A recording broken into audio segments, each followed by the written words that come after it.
আজকে আপনাদের খুব খুশির খবর যে আমাদের এই মিটিং এর যে আউটকাম হবে তাতে পশ্চিমবঙ্গে রেল সেক্টরে 1,00,000 কোটি টাকার বেশি কাজ হবে। ऑनरेबल एमआर माननीय अश्विनी वैष्णव जी मुझे कमिट किया है, ये पूरा रुपया रेडी है, 1,00,000 करोड़ रुपया हम लोग तुरंत ये काम करूंगा।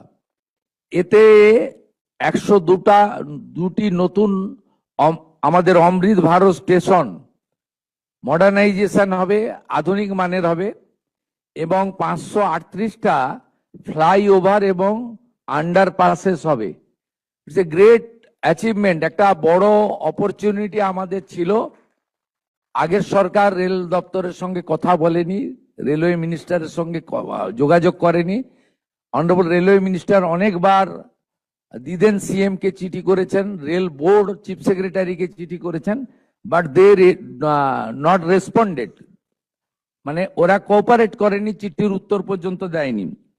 এবং আমরা রেসপেক্টেড মোদিজিকে আমরা থ্যাঙ্কস জানাবো। ডিউরিং ইউপিএ পিরিয়ড 2009-2014 পশ্চিমবঙ্গে মেট্রো এবং ভেরিয়াস রেলওয়ে প্রজেক্টে বেঙ্গল পেয়েছিল 4,380 কোটি টাকা।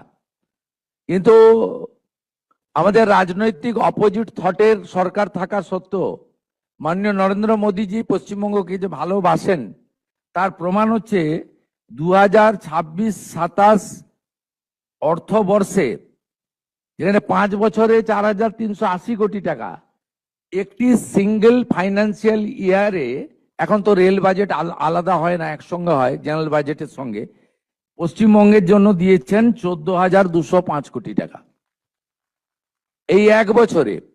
এর সাথে পেন্ডিং রেলওয়ে প্রজেক্ট, তাতে যদি আমরা এনওসি দিয়ে দিই, ল্যান্ড প্রোভাইড করি, তাহলে আমাদের 1,00,000 কোটি টাকারও বেশি ইনভেস্টমেন্ট করার সুযোগ রেলওয়ে বোর্ডের, রেলওয়ে মিনিস্ট্রির এখানে পশ্চিমবঙ্গে আছে।